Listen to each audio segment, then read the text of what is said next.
Collectivity doesn't mean that we all should be stuck together with some glue or something, or we all become like Gibraltar, rock of Gibraltar. No, it doesn't mean that. It means wherever you are connected.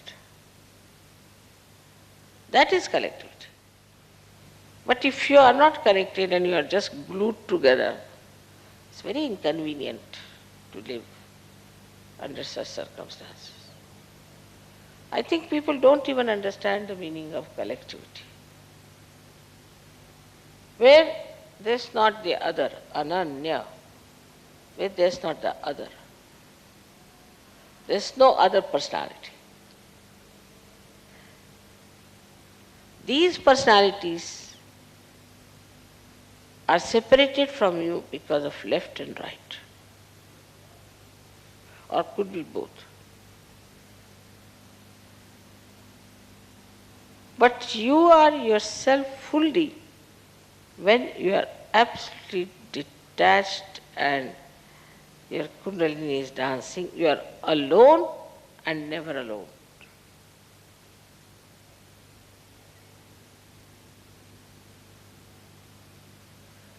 This oneness with the whole gives you all the security that you want, all the joy you want. And that's why Kundalini awakening means collectivity. Unless and until you want pure collectivity in your being, Kundalini won't rise.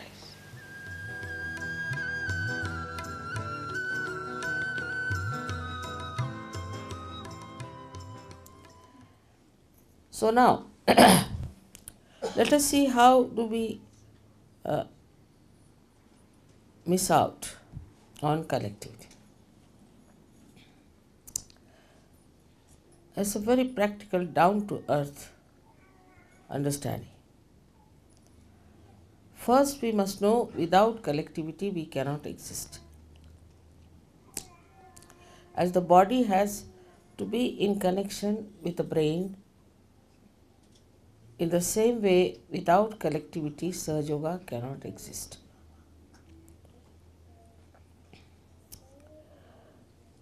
Once you understand that, then you have to work it out that collectivity is absolutely established within and without. I do not know what thing comes first in the human mind about another person. But the first thing is that these are your real relations. And nobody else are your relations. These children are your children, and these men are your brothers, and these ladies are your sisters, and we are one big family together. We are part and parcel of one body. As this hand cannot hit another hand, thank God it doesn't think. Otherwise, as human beings, they might start thinking against another hand. But they don't, because they are connected to one brain activity.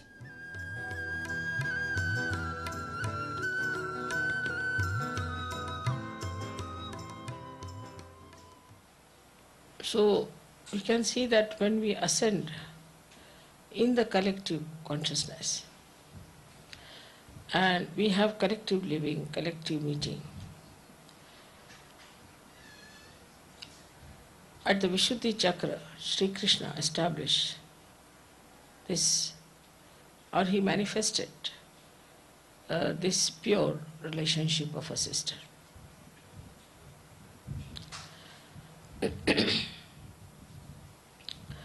In a collective life that we have, in the ashram where we live, where we move about at SahajaYoga, if we do not have this basic principle within us, there will be a chaos. complete chaos. Once this purity of relationship is established, that apart from my wife, all the rest are my sisters or mothers,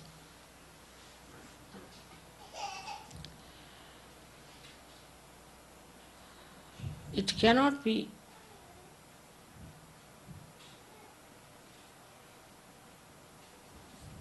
a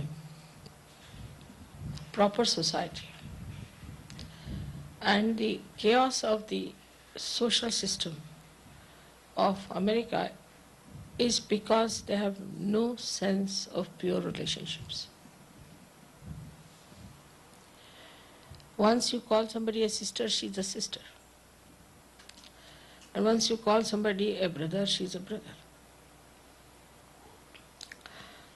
It's not only that you should be born of the same parents, it's not necessary. But this is a very important principle to have a very pure society where everybody can live peacefully.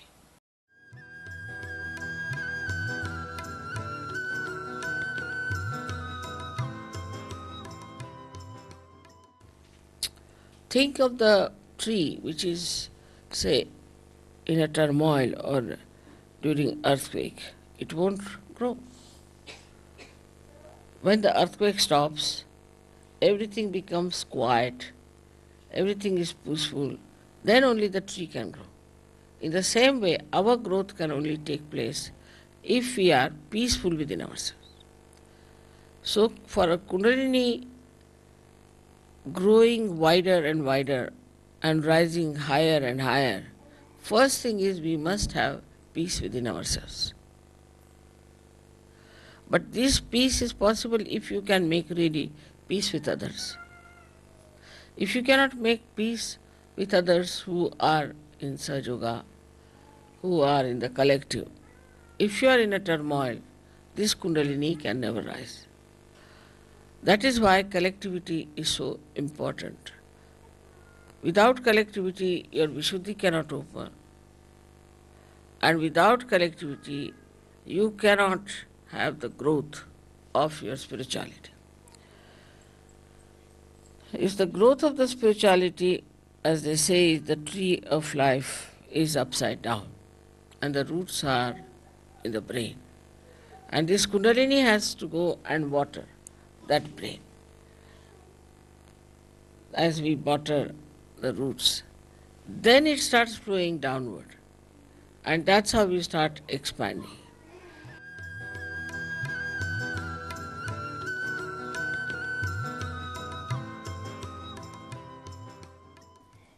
Now, Mother has said we have to have compassion. Now, where do you have our compassion? On the walls, where do we use our compassion? Where do we use our compassion? So, SahajaYoga is to be practiced, doesn't mean that you sit down with my photograph all the time. It doesn't mean that. It means you practice compassion. You practice that. Then you have to practice love. Now, how do you practice love with others?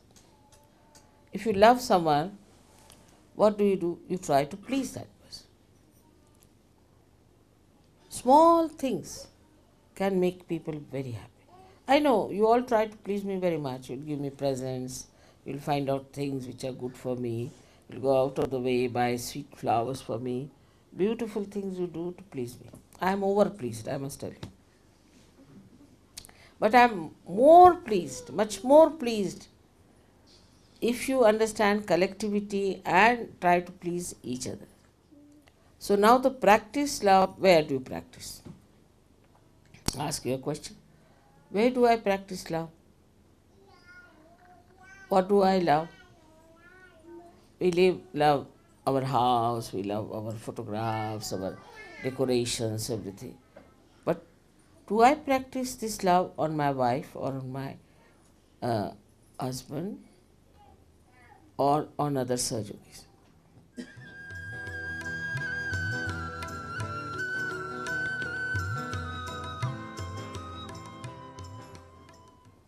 In our Sahaj culture, we have to practice compassion and love. And thirdly, we have to practice patience. I know some children are maybe little more mischievous, some are less mischievous. Maybe some people are very talkative. Sometimes really they give me also a headache. They go on talking so much. Sometimes I think it's good because it's a rest for my mouth. One way of looking at it. Another way of looking at it is just switch off your mind, let him talk, take it out, whatever he wants to do. Once he is finished with it and fagged out, then he won't bother you much. And also he'll feel satisfied that somebody has listened to his prattles. So patience is needed. And patience is needed in such a way that others should see your patience. Yesterday, for example, I was sitting for about, I think, 3 hours shaking hands with all sorts of people and all types of problems. And the person who came last, he said, looking at your patience, I developed my own patience. And love gives you patience. This love nourishes you. I'm telling you, it's absolutely down to earth method. Here I have not mentioned that you trust God. I'm just saying trust yourself. Absolutely down to earth because we are talking about your brain.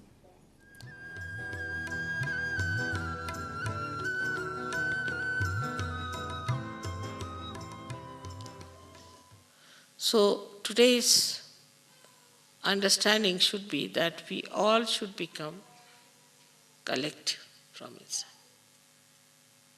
We should not grudge or grumble about it and enjoy the collectivity. But the second side of collectivity is this, that do not try to exploit the collectivity. Otherwise you'll be in trouble. Like I've seen some people don't know how to use their bathrooms. When you are collective, you have to be respecting the collectivity of others. By your presence, another person should not by any chance suffer or should not feel in any way insulted or inconvenienced. So when you are in the collective, it should be such that another person should enjoy your company, enjoy your being there. That's something where there is no problem.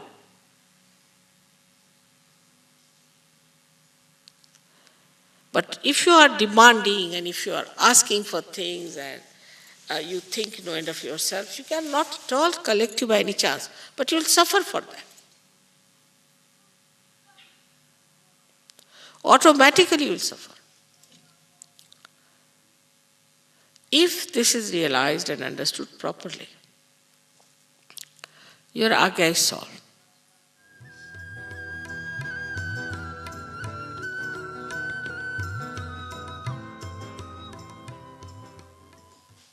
Like anger.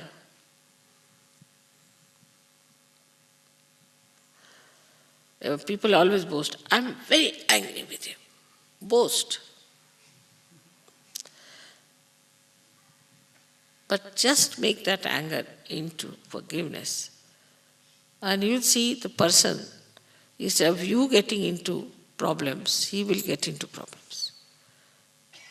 Anger will upset you, but forgiveness will upset him automatically.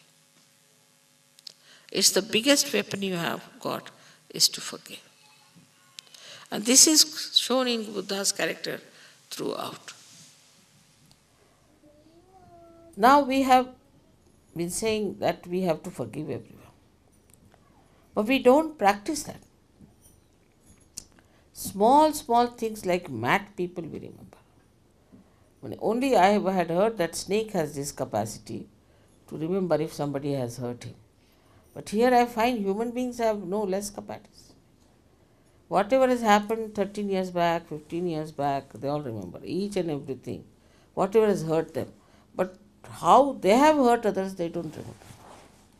How they have been nasty to others, don't remember. Because this is a human mind which has got the ego. It can go on hurting others, it doesn't feel anything. And the superego which goes on receiving all the hurts and always complaining about it.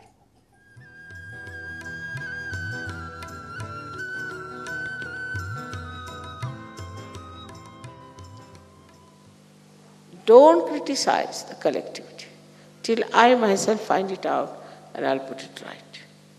Keep to the collectivity wisely and earnestly and try to keep the collectivity together. Try to help to keep the people collective, to enjoy together. Don't criticize each other. Only criticize yourself if you are in the habit of criticism. Better criticize yourself is better, because these are habits also. People, especially I have seen people in the West, they react to everything. If they see this carpet, oh, I don't like it. But this is not yours, you have not paid for you, what have you got to do with it? No, I don't like it. But it's not yours. What's the question? It's lying here, why should you be so upset about it? I don't like that person. I don't like that dress. Who are you? I don't like. This is not allowed in SahajaYoga. I don't like. There is a way of saying things. But there is no need to say anything whatsoever.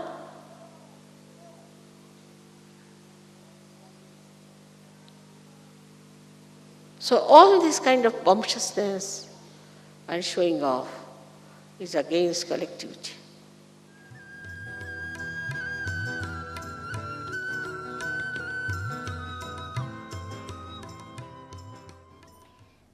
So try to appreciate everything. Children are producing pictures, paintings anyway. They make sometimes my face is very funny when they draw. Not the children, even grown-ups. Doesn't matter. I appreciate it. It's very good, wonderful, very nice. To encourage that person. So criticism should go out of our mind, but appreciation should be practiced. Appreciation of others' children, appreciation of other people is very important.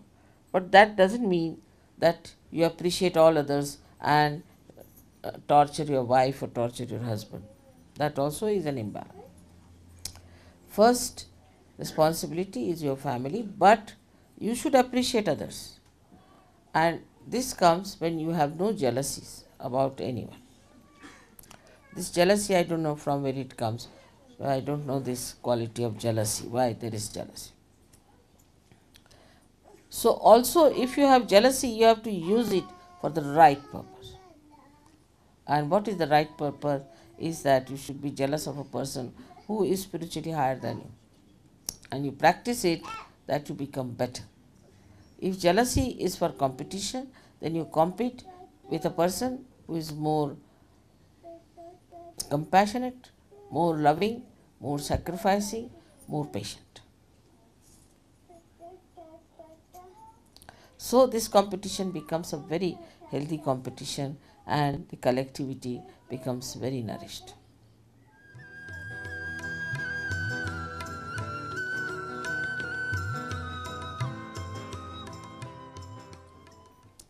Now the worst enemy of collectivity is aggressiveness. Some people are basically aggressive. Their style of talking is extremely aggressive. The way they say things is aggressive. Maybe because anything.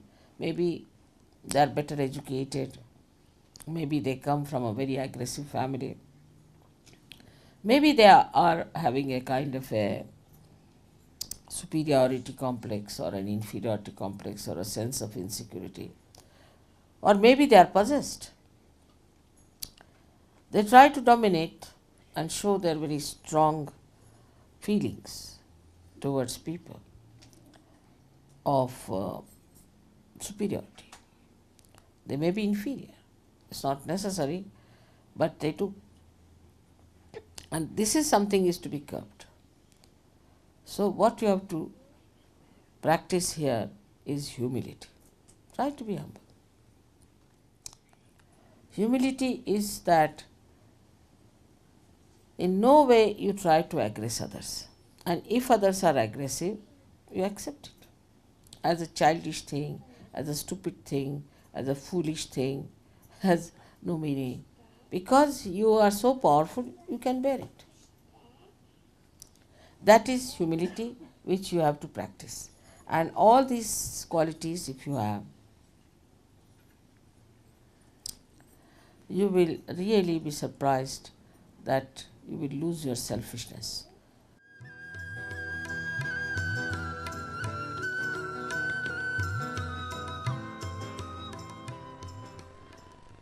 Only way to grow is to be collective. There's no other way out. If people think that by staying away from ashrams, alone living somewhere, they will achieve much, that's not the way SahajaYoga is meant. Formerly, people used to go to Himalayas, and most of them were separated, and only 1 or 2 persons were chosen for spiritual growth. Here it is not question of spiritual growth. It is a question of your collectivity growing in you. That is how you become a person who is collective, who enjoys collective, who works on collective and lives with collective. Such a person develops new kind of powers. And these powers are such that they are very subtle, but they penetrate into any molecule, atom, or human beings anywhere.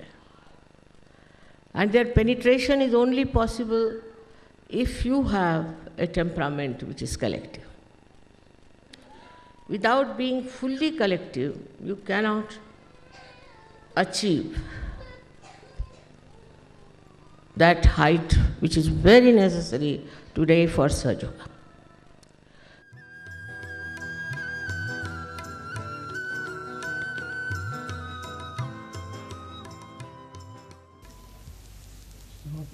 Sometimes the chakras, the same chakras, we feel that more on the legs than on the hands. Its integration is not there, that's why. You have to attain collectively. You have to become more collective. The body has to be collective. The thing is, if you are not a collective person, then sometimes you'll feel them on the legs, sometimes on the heart, sometimes in the head. That's not a good thing. You should try to become more collective, should meet more people, take more interest. You see, the body of yours won't work out efficiently unless and until you use it. Because individually, you see, if you work out, it will not develop collectively. Because where are you using it? You are correcting yourself to give it to others. And if you don't give it, if you do not work it out in a collective way, there's no circulation.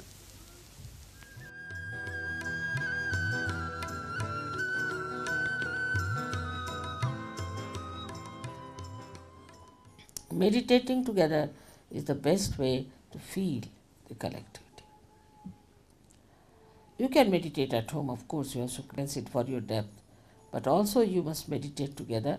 And when you meditate together, then the strength that you have strengthens others, and the strength of the whole collectivity improves so much. We are meditating together is a very big thing. Everyone has to understand that Whenever you get time, you find out in the morning times, for example, we'll go to the ashram and meditate. Say Sunday morning, we'll just go and meditate in the ashram. Just for meditation, you have to come. Meditate and go away. Because I reside in this ashram. I am here. So leave your homes, come here and meditate. Meditation will help you a lot. Wherever you are together, I am with you. But when you are away from each other, I am not with you. Only in difficulties, when you are pushed into some places where I am not there, where you think I am not there, I am there. But if you deliberately are keeping out of collectivity, I am not with you. So try to grow your collectivity, otherwise you cannot go deep into your own depths. You cannot become a great Sahajayogi. You cannot really be called a Sahajayogi. Those who have a sense of collectivity can only become that.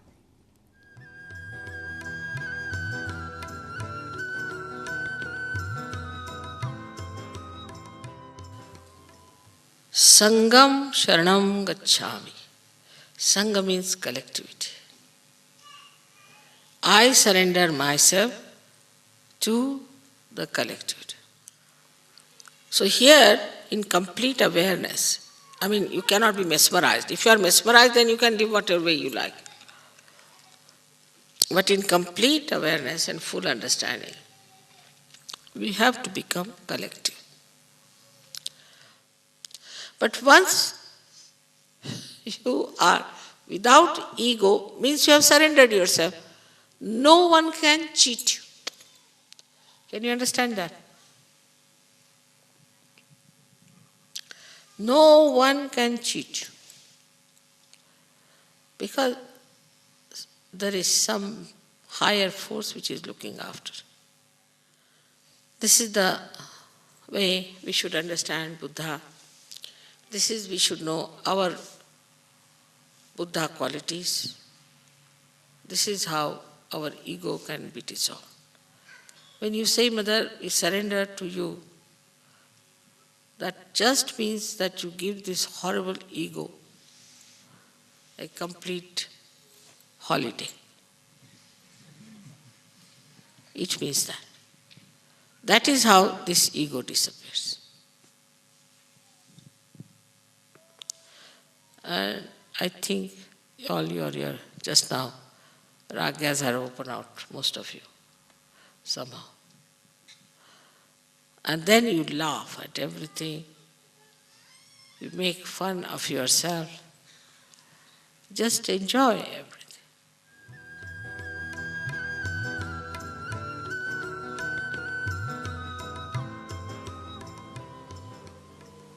Last but not the least, one must understand that as all the 7 chakras I am working on are in a collective way held by me, by Virata, the quality of Viratangana is that she creates this universal awareness within us, the collectivity.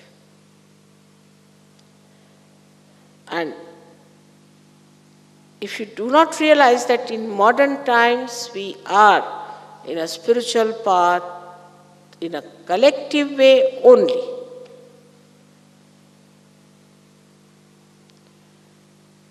this is what it is. Because we have reached to the state of Sahasrara. And here we have to have a collective working only. There's no other way out. So the most important point we must know, if we cannot be collective because of anything, jealousy maybe, inferiority complex, maybe anything which is coming from behind, like a worm crawling up, then know that something wrong with you, nothing wrong with the collectivity. I hope you'll understand my vision and you'll stand by me. You'll come up to that. I depend on you entirely for my vision. We have to change this whole world into a beautiful place. For that, not much sacrifice is needed. You are already blessed. You don't have to do much. Only thing is keep your attention on the source of power. May God bless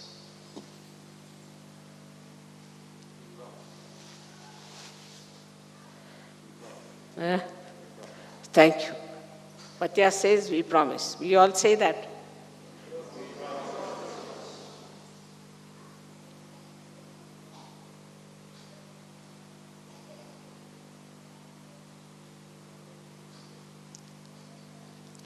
Thank you very much.